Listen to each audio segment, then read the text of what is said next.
Hi, this is Rachel and Jackson Spangler. We are here today at the Chautauqua County Tennis Club.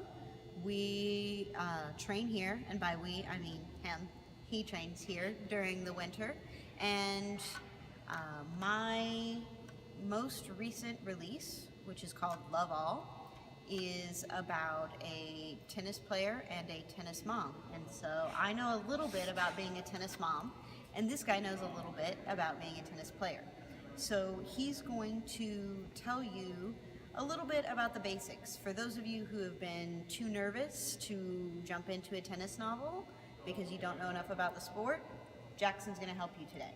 So we're going to start with the very basics of the terms I use to describe a tennis court. So Jackson, let's start with the most basic of basics. What's the most basic part of a tennis court? The net. Okay, that's a net. Everyone knows what a net looks like, so we're going to move on. But, Jackson, can you tell us about a service box? So, right here is the service box, and then over here is the service box. Okay, and what's that line that runs down the middle called? The T line. The T line, because it makes a T. All right, so let's keep moving on down the lines. What is a baseline? It is this line at the very back of the court, over here.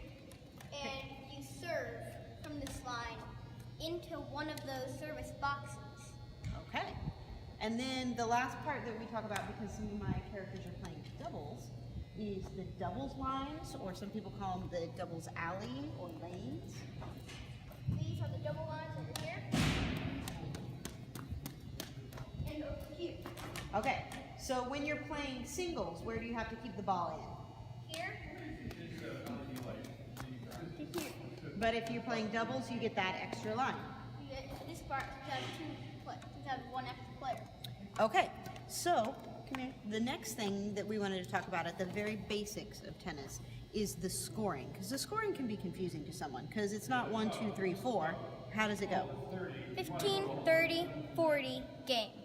Okay. And Or if both people have 40, then it goes to deuce, which is where you have to play 2 points in a row. okay, so to win out of deuce, you have to score 2 in a row. If you win the first one, what is it called?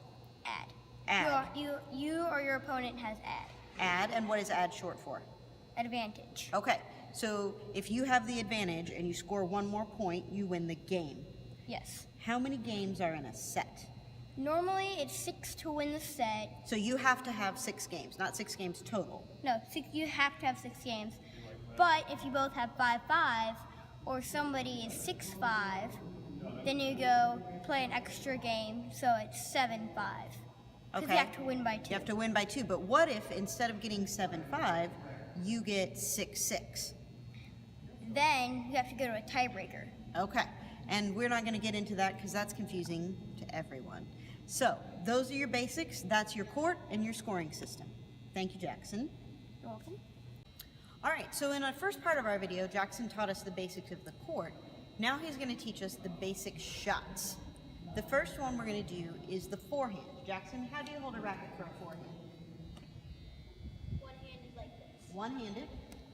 All right, don't kill me. But you do it normally harder than that. Okay, but show us the forehand again. There you go. Okay, so the next shot that we're going to work on is the backhand. How do you change for the backhand? Do you change your grip? Yes.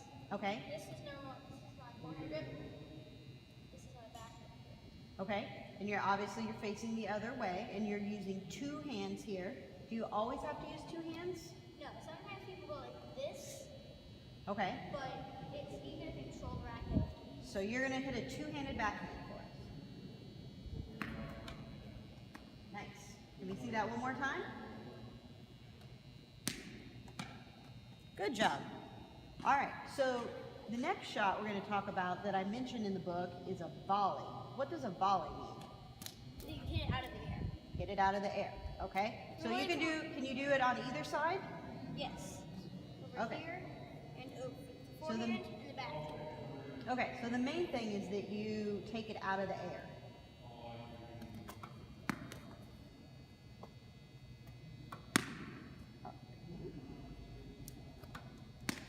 All right, that's pretty good. Now Now the last one that we're going to talk about up at the net is the overhead shot, okay?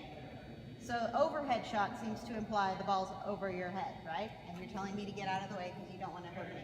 Yeah. Okay, let's see. Okay, that looks pretty fun. All right, so that's your overhead. So the next shot that we're going to do is the serve. So we'll re-cue at the back. All right, so the last shot we're going to have Jackson show you is the serve. So it's got two parts, right? The toss and the hit. All right, so Jackson, she pointed out in an earlier video that you have to stand behind the baseline to serve, and you have to stand on one side or the other. And where is your serve supposed to land if you stand on this side? On this side? Yeah, if you're standing right here. You want it to go into the diagonal box. Okay, and if you're standing over here? To that box. Okay, so why don't you show us a toss and a serve? Okay.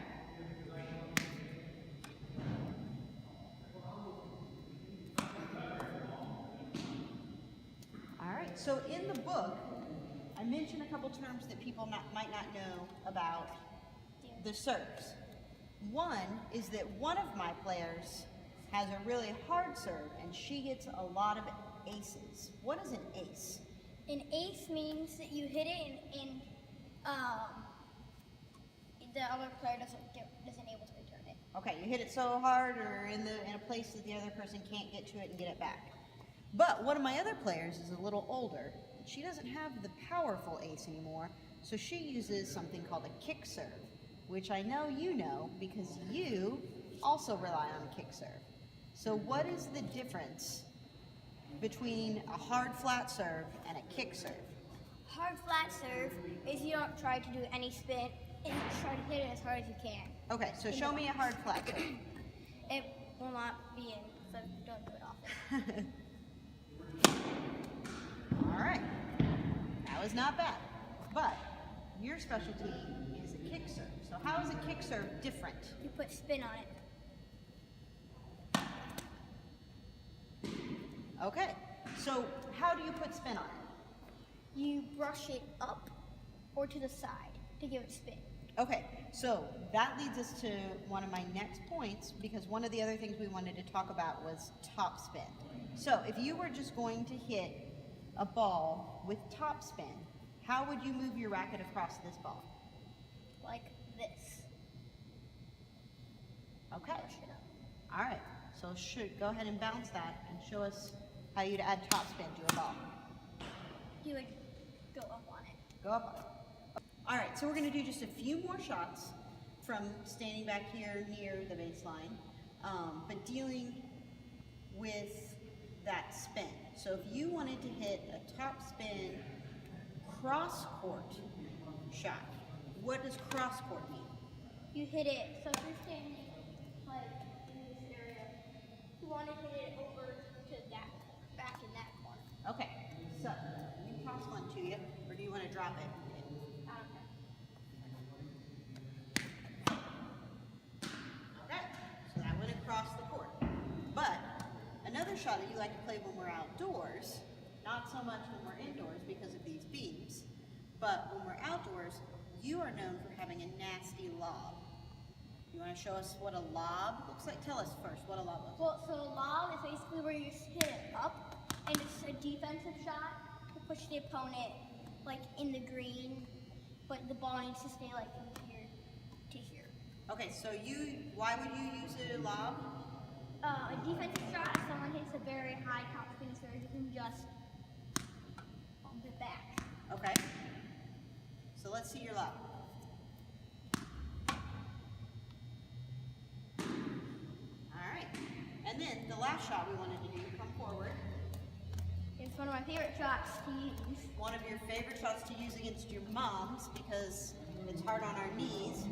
You like to use that lob to push somebody way back, and then what do? I do a drop shot. Okay. That's basically what it is. All right. Thank you very much for giving us the tennis basics. No problem, Mom. As you can see, he knows tennis, and I know how to be a tennis mom. So, if you feel like you were able to follow most of that, then hopefully you will give Love All a read. Thank you.